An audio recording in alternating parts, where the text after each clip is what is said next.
Evo nas dočekalo čudno vrijeme, opet neki lockdown, ali je sunčan dan, malo sam jutros iskreno i trčao s maskom, namjerno davukao sam masku, nekako sam to preživio.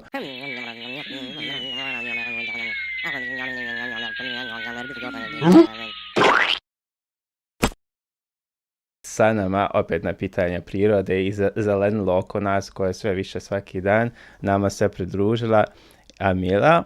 Naravno sa nama je i Dajana, tako da pomalo se predstavite pa ćemo krenuti u priču. Amila, ti si naša gošća, pa ja bih tebe pozvala prvo da se predstaviš. Hvala Dajana. Ja sam Amila Gađo, magistrica sam pejzažne arhitekture i hortikulture. Trenutno radim kao freelance. Također aktivistica sam za zaštitu životne sredine te mladi europski ataše pri UI Balkans. Za početak mislim da je dovoljno. Ima svega. To je i za početak i kraj dovoljno. Baš čekao da čujemo i tvoju priču i tvoj pogled na sve ovo. Ja sam Ilija, takozvani Ukrajinac, vodim ovaj podcast, slušam pametne ljudi, upijam informaciju, dobacujem neke gluposti, to je mula i tehnikalija, naravno. Dajana?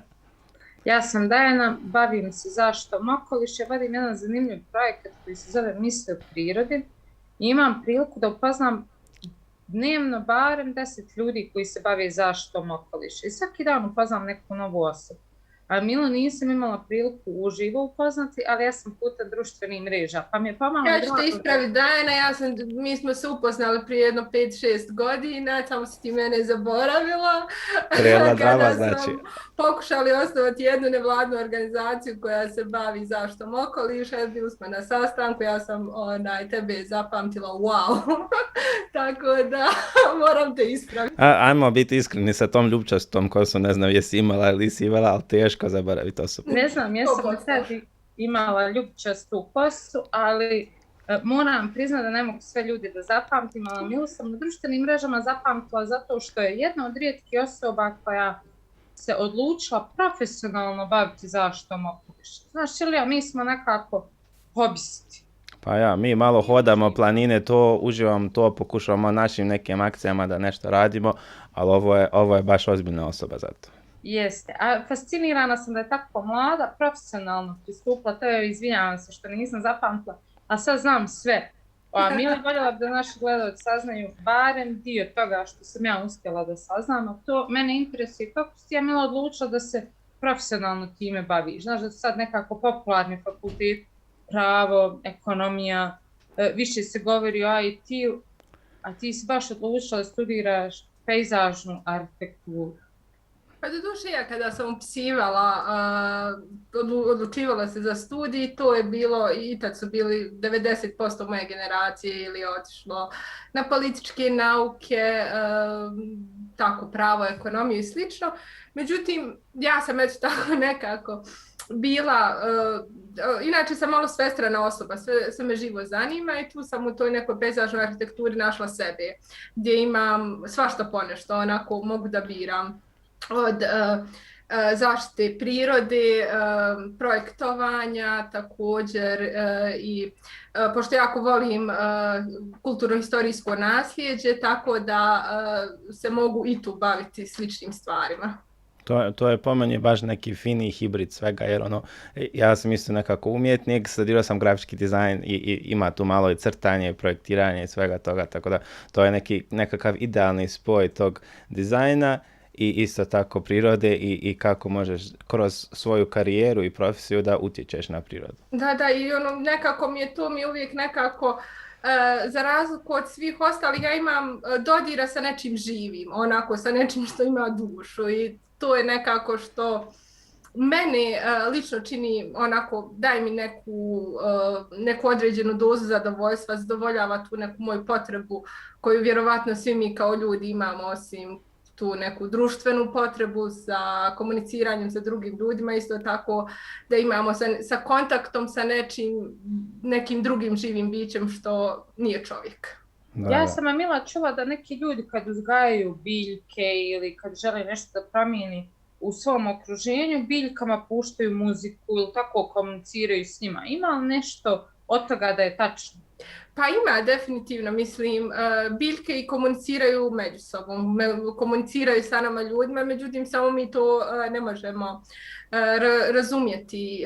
Danas ima dosta istraživanja, danas u Italiji pa nije to baš tako davno bilo, prije nekih možda 50-ak godina, izmislili su prve koncerte koje su biljke držale. Odnosno, biljke su spajale na različite na niskofrekventnu struju i tada su se dešavali određeni zvučni efekti, odnosno biljke su počele da ispuštaju različite zvukove. Dalje, to je nešto onako što je meni bilo prvo fascinantno. Zvuči baš fascinantno. Ima dosta stvari da, na primjer, slično biljke, pogotovo u prirodnim ekosistemima kao što su šume ili neki drugi sistem putem korijena komuniciraju, odnosno povezani su i čitala sam nedavno, još uvijek je to čini mi se na nivou hipoteze, ali kaže da na osnovu tih biljnih, još uvijek se dokazuje, na osnovu biljnih konekcija koje imaju preko korijena, ukoliko se stablo na jednom kraju šume posječe, stablo na drugom kraju šume to zna. To zvuči pomalo strašno. Sad mi je palo na pamet da sad od kako je ovaj lockdown, mislim sad će već je godina dana kako živimo jest u uslovima. U mojoj kancelariji imam jednu biljku koja, ja mnogo brinem o njoj, ali ona jednostavno neće da raste. I sad ja nisam dolazila 3 sedmice na posao, vratila sam se, ona je podivljala, prelijepa jedna biljka, da sam shvatila da nju stres koji mi imamo uznemirava. Nema šta drugo. Sigurno osjeti na neki način, mora biti. Meni to je prezanimljivo s muzikom, ja sa djevojkom uzeli 3 kaktusa prije par sedmica da ih malo učimo kako prati biljke i sve to, malo su šareni ovako i baš čužim sada puštati muziku, samo da razmislim, hoće to biti rock ili neke balade ili neka klasična muzika. Ne znam, možda one slušaju muziku iz područja, iz kojih. Aha, znači mora nešto arapsko, ne znam u kojoj pustini su oni odrasli iskreno, ali naćemo. Ja, sad kad ste spomenuli kaktuse, ja radila jedan projekat davno oko biljaka u interijeru jedne nevladine organizacije i tu je bila psihologinja. Ja sam na par mjesta predložila da se postavi neki mali kaktusi, onako čisto da malo osvježi prostor, međutim ne dolazi u obzir. Po feng shuiu nije dobro imati kaktusu. Da, ja sam se to iznenadila, kao biljke, ljudi su svađalački raspoloženi ukoliko imaju kaktus u prostoru gdje borave. Dobro, ako za par sedmica se posvađamo, možda ću reći da su kaktusi krivi. Negdje drugo. Ja, dobra fora, imam izbor. Znaš, imam ovaj filodendron, nije mi dobar za koncentraciju, sviđa mi se. A mene zanima, Mila, koliko je kod nas ima prostora za tvoju karijeru, za tvoju struku i sve to i koliko tvog vremena radiš volonterski, a koliko može tu razvijati samo svoju profesiju. 90% volonterski, 10% pa, baš zato sam nekako je pretpostavio, tako da me zanima u kojem pravcu ti guraš svoju karijeru oko svega toga, da možeš dalje i da voliš ono što radiš i da utičeš na naše društvo. Da, iskreno, 90% je volonterski preko različitih i organizacija i projekata, međutim ima to sve svoj draž, da se razumijemo, i ko kaže da od toga što naš narod kaže nema nikakve fajde, ima. Tu su upoznavanje, Dajana sigurno zna malog miliona impozantnih ljudi, takve konekcije, i 90% tih konekcija sa volontiranja je meni donijelo neki posao ovamo u ovome mom, tako da kažem, privatnom biznisu koji imam.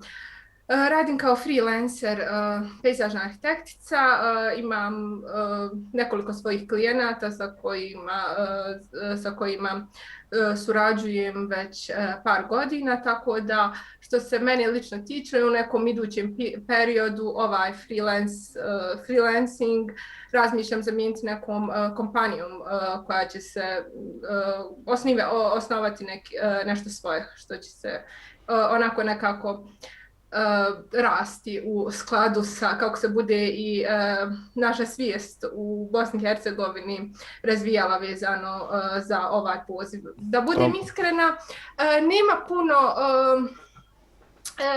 kada ja kažem onako nekoga sretnim koga nisam vidjela 10 godina od srednje škole i slično, pita ja je završila fakultet, jesam šta završila hortikulturu, pejzažnu arhitekturu, šta je to?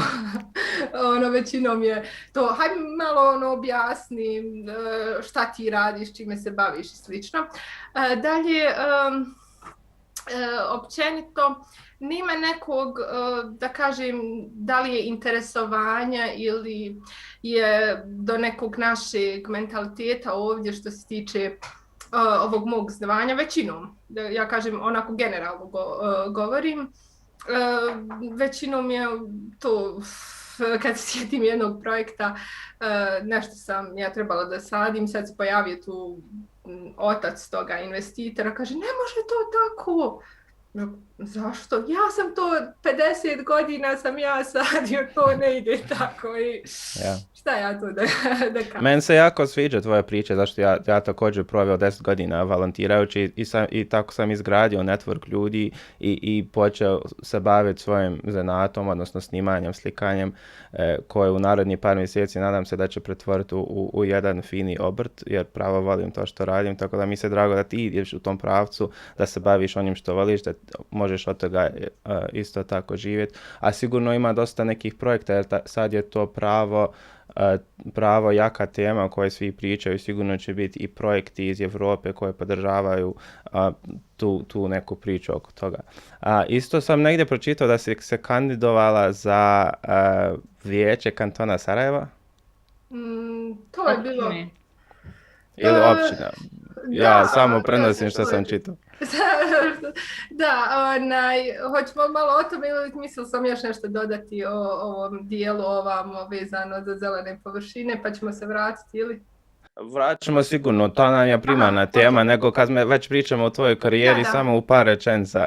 Da, to je bio onako imali smo jednu jako dobru ekipu jedno vrijeme, onako za vrijeme odnosno srednje škole, kraj srednje škole i studija na Iliđi i to onako smo radili smo neke malo drugačije stvari koje nisu bile koje nisu bile tipične za podmladak jedne političke organizacije, pa tako se sjećam, bio je čini mi se Dan planete Zemlje i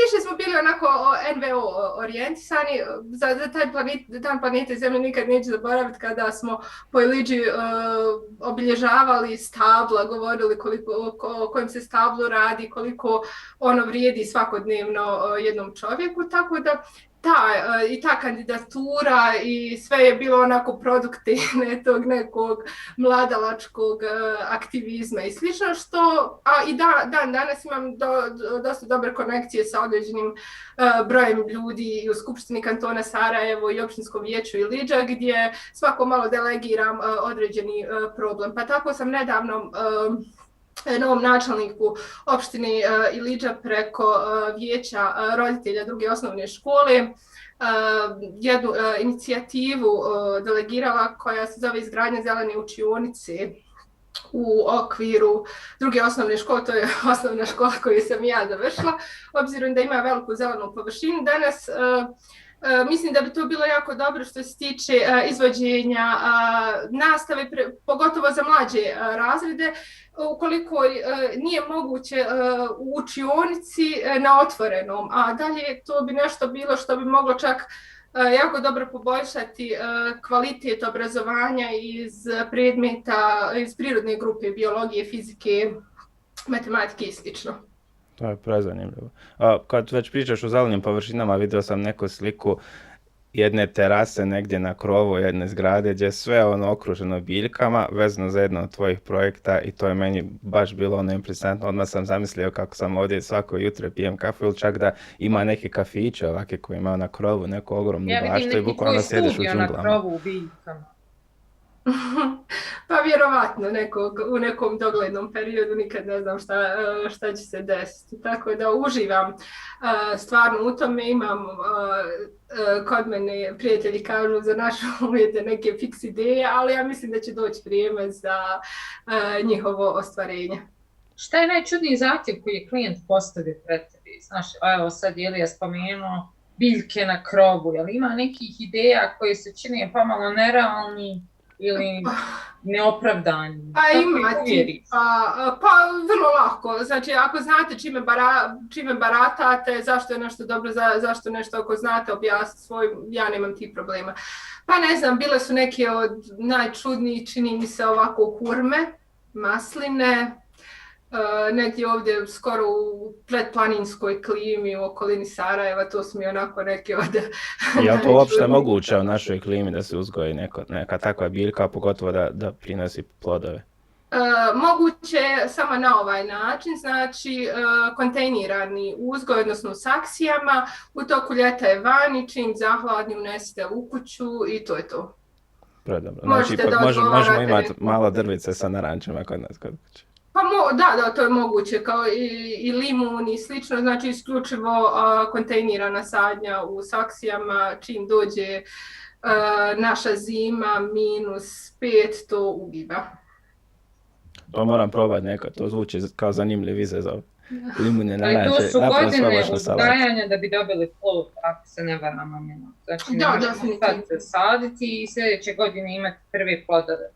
Pa kod nas su se u zadnje vrijeme na tržištu počele pojavljivati takve biljke, znači velike kontejnirane sadnice, ako ste baš zaljubljenici, ako volite za naše uvjete, da, poprilično su skupe, ali ako je to neki što se kaže vaš čip, zašto da ne? Ovaj članak što sam čitao, gdje sam vidio u stvari tu fotku, piše kako je to super imati svoje voće, povrće koji su organski odgojeni kod nas na bašti, a mene zanima kakav je odnos toga i recimo kvaliteta zraka koju trenutno imam u Sarajevu i čitava ta magla i sve to, mislim to je tehnički organsko, kad pogledaš šta oni sve upijaju atmosferi, iako recimo nije vezano za toksičnost zemlje ili nešto to kad imaš u svojoj bašti, kako sam taj zrak djeluje na biljke, da li uopšte zdravo ili pametno jest takve voće i povrće. Da, u par navrata sam baš pisala o toj temi za jedan portal i tu sam objasnila da ukoliko moguće je to itekako zdravo u gradu, ukoliko imate neki određeni balkon ili čak terasu, ne treba to nešto puno biti. Ono što tu radimo, to je kopiranje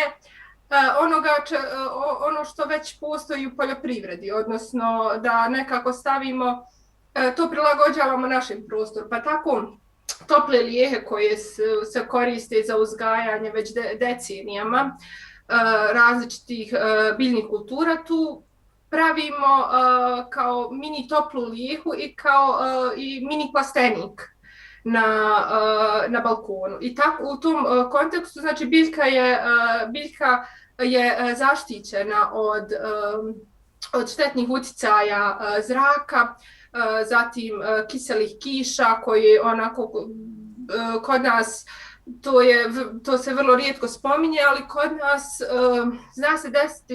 znalo se dešavati da ne pada kiša, već doslovno kiselina koja sve živo... Znam, ja sam studirao u Moskvi, bio sam godinu i nešto dana i tamo je kiša, katastrofa, ljudi ne smiju ni hodati pod kišom, kako pokupi sve to iz zraka, znači tamo ako kiša bježi negdje, sakri si dok ona pada, niko se ne osudi da hoda pod njom, bez nečega preko, tako da i mi dolazimo u tu fazu.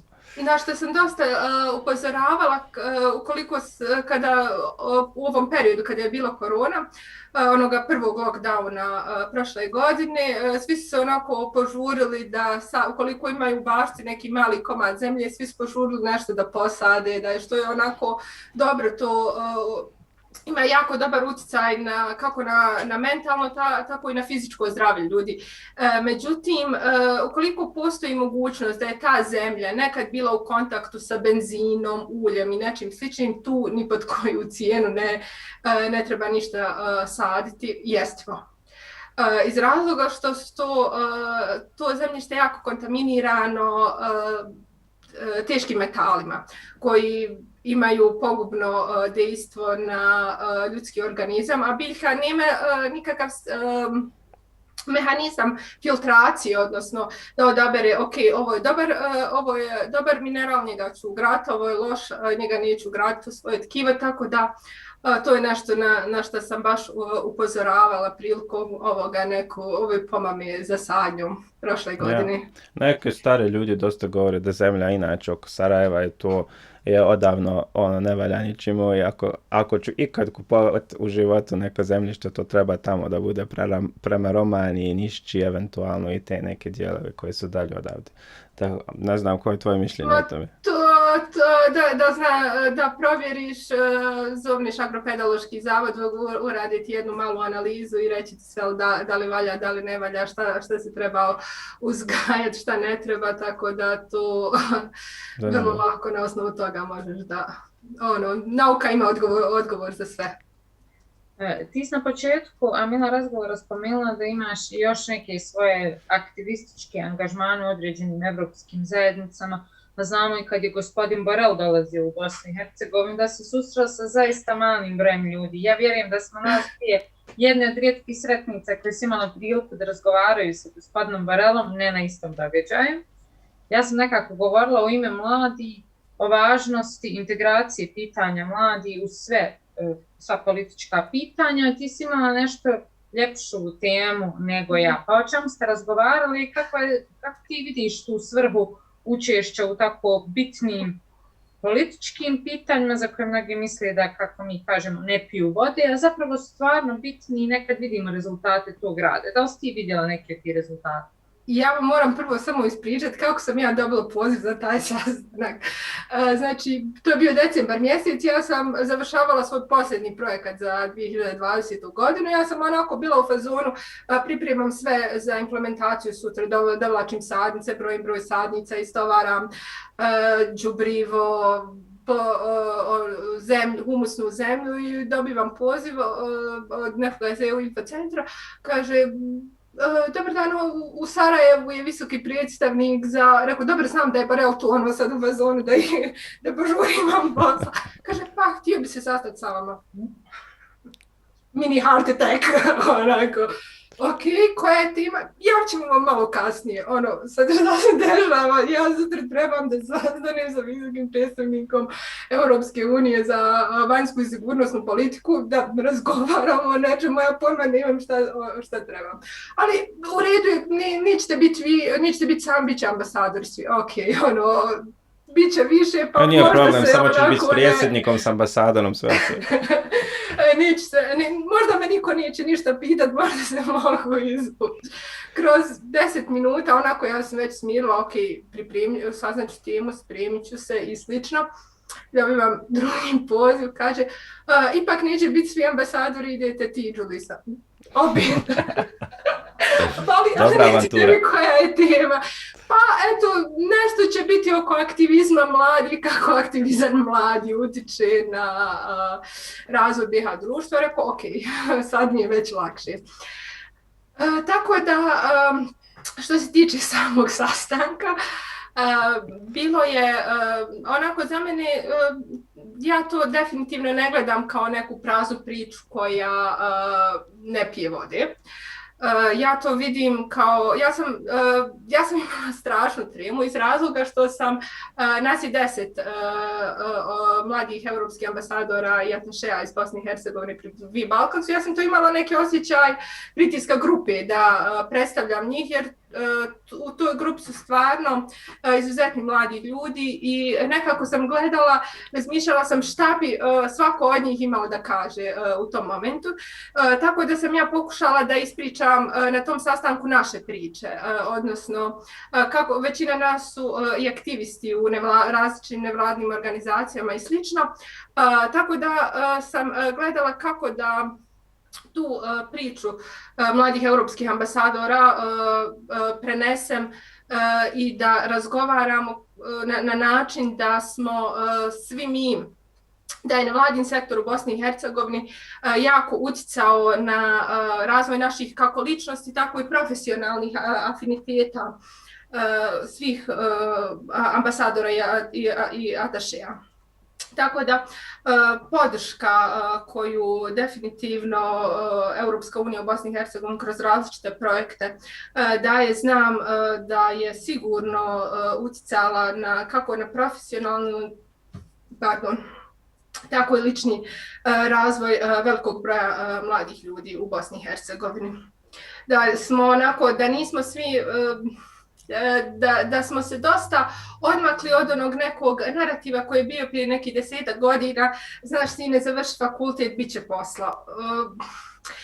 Nevladin sektor je dosta utjecao da se odmaknemo od tog narativa, da moramo biti konkurentni i na tržištu rada, kontinuirano raditi na razvoj vlastitih vještina, kako se razvija i naše tržište i različiti zahtjevi društva općenito. Apsolutno. Sviđa mi se ovo kako si napomenuo da bi nevladin sektor pomagao da se na individualnom nivou pomaknemo od narativa koji su nekako retrogradni, nekako negativno utječu na našu karijeru. I po tvom primjeru se da vidjeti da je to zapravo pozitivan utjecaj i da bi možda trebalo preporučiti drugim mladim ljudima da pronađu neku organizaciju, ne mora biti ni organizacija, nek naprave svoju aktivističku grupu u svojoj lokalnoj zajednici, ali nekako se čini da je ključ da radimo ono što volimo i što želimo. Vidim da Ilija isto radi ono što voli i što želi i onda je super uspješan u toj oblasti. Vidite, nije važno koliko, sad kažu nemoj studirati političke nauke, nemoj studirati pravo, toga ima previše, nikad nećeš naći posao. Ja se sa takvim narativom definitivno ne slažem, iako nisam neko koji je otišao u to. Ukoliko to što kažeš nešto voliš,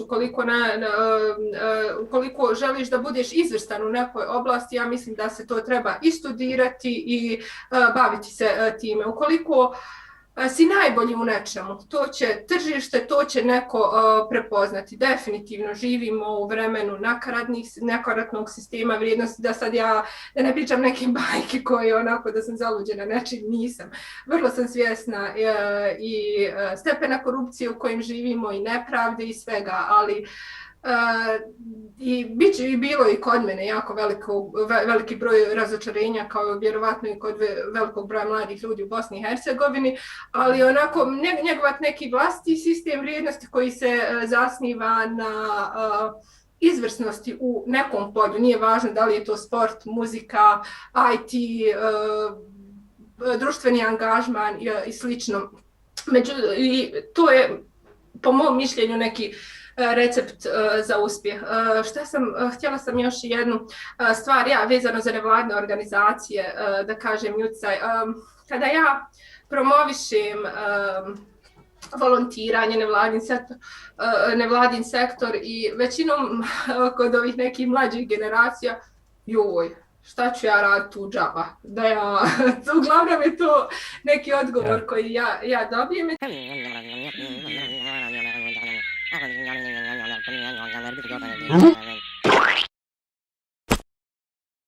Mislim da trebamo da prezentujemo ono šta takav pristup obrazovanju, takav vrsta aktivizma nudi mladom čovjeku, da je to jedan razvoj na ličnom planu. Potom otvaranje vidika, ne vidimo striktno ono što nam je kao u školi prezentovano.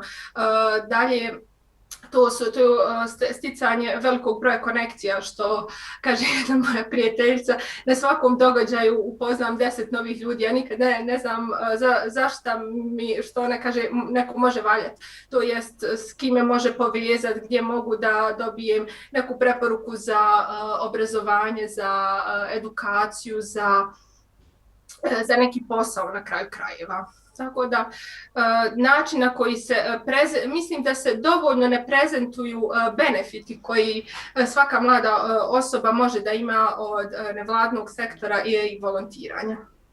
Slažem se u potpunosti u ovom dijelu da se ne prezentuju ovi benefiti. Evo, meni je sad palo na pamet da sam jučer dobila od nekog donatora jednu spravicu za koju nemam pojma čemu služi. A znam da će Ilija znati odgovoriti na to pitanje, pa ću ga morat pozvati u kancelariju da vidi da mi pomogne šta ću ja sad s tim spravama, sigurno nešto za snimanje. A Mila, mene još interesuje kad kažeš ljudima da se baviš pejzažnom arhitekturom, ima li neka standardna predrasuda, neko stereotipno mišljenje o tome, da je to nešto sofisticirani način bavljenja biljkama gdje ti zapravo drugim ljudima objašnjavaš šta treba da uradi, a malo prije u razgovor si rekla, pozvoni meni telefon za jedan važan sastanak, a ja istovaram zemlju, đubrivo, sadnice, da možda malo demistificiramo taj segment, šta znači pejzažna arhitektura. Pa ovako, što se lično mene tiče, kada ja sam prije nekad pokušavala da skrenem pažnju nekome da kad nešto pogrešno radi, najčešće bi to bilo posio sam ja dolom krompira, ja to znam raditi. Međutim, što se tiče konkretno, i s druge strane ima dosta ljudi koji u zadnje vrijeme, pogotovo možda u zadnju neku godinu dana, se dosta zanimaju za urbano vrtlarenje, za uzgoj biljaka, za biljke u interijerima i slično. I često traže određene savjete što me dosta raduje. Najviše što se tiče bavljenja pejzažnom arhitekturom i hortikulturom, to je onako, ako ćemo školski, čime se bavi, šta radi, to je različit, to je jedna jako široka nauka od projektovanja urbanih zelenih površina koji nažalost u kantonu Sarajevo samo su 0,31%. Sve manje. 0,31%, a čini mi se prema standardima Svjetske zdravstvene organizacije je 15% potrebno minimum za zadovoljenje nekog kvaliteta života. Pa, dobro smo u tom segmentu, do upravljanja zaštićenim područjima, oblikovanja pejzaža, bilo prirodnih, tako i u nekim različitim urbanim sredinama. Međutim, to kod nas u Bosni i Hercegovini još uvijek nije zaživilo. Kod nas je još uvijek, često ja dobijem odgovor kao kada šta si završila sam to, pa mogu se sad biljke, nisi morala završiti fakultet za to. Koliko meni to govore, pričišćeš dugme, zašto to treba potrošiti pola života nečiš. Tako da, kroz često sam pisala za različite portale i pogotovo prošle godine kada je bilo ono prvo zaključavanje, tad sam pokrenula jedan izazov koji se zvao Urban Agro Challenge, gdje je svaka osoba imala zadatak da posadi 2 biljke i koje su jestive i da ih pokloni prijateljima i na taj način pozove ih da urade isto, da se širi taj lanac pozitivne energije. Tada sam onako dobila dosta upita od ljudi, pa kako ovo, pa kako ono, šta ću sa ovim, šta ću sa ovom biljkom uz koju ide. To je dobar challenge. Šta je dobar susjed paradajzu, šta će mogu kombinovati papriku i tako dalje. Tako da i ove godine imam neku ideju da ga nastavim u vidu nekog tipa ekološke pedagogije, da onako malo više djecu uključim u to, pa vidjet ćemo šta će biti na kraju od njega. Hvala Mila, meni se jako sviđa i tvoj način razmišljanja i sve što radiš i nadam se da ćemo biti svjedoki tvojeg projekta sve više po našem gradu, a i šire. Hvala vam puno. Ja vjerujem da je sljedeći challenge ćemo i mi biti uključeni, znaš, a Mila nas pozove. Odmah me tagujte na taj challenge. Može, vrlo rado. Eto, dogovorili smo se. Vrlo rado. Dobro, hvala vam puno, nadam se da su i naši gledalci povukli nešto pravo zanimljivo od ovoga. Ne znam je li sam još uvijek spreman da od mog balkona napravim jedan vrt, jer sigurno treba proći neki masterclass, da bar naučim osnove. Ako preživi ove moje kaktusi, onda smo na dobrom putu. Ovo je jedan mali kratkoročni test, a naravno, kako smo rekli, sve zavisi od našeg raspoloženja, od stresa i od posla. Koliko mi djelujemo na biljke, tako i oni djeluju na nas, to je neki taj krug. Ono što više pričam sa ljudima kao što ste vi, sve više kontam koliko je to značajni dio našeg života. Jeste upravo tako, nadam se da smo prenijeli neku dobru energiju, da će biti barem ovi kaktusa više u stanovima, pa ćemo sljedeći put pričati o njima, a Ilija, nadam se da ćemo i vidjeti te kaktuse dok su živi. Biće. Mislim, sad nisu meni pri ruci, ali iduća epizoda će biti dokaz da sam ih pratio kako treba, malo istraživao, davao im u dozama vode i sve to. Tako da, jedva čekam sljedeću epizodu koju ćemo temu razrađivati. A Mila i Dajana, hvala vam puno. Hvala vam. Hvala tebi, čao. Ćao.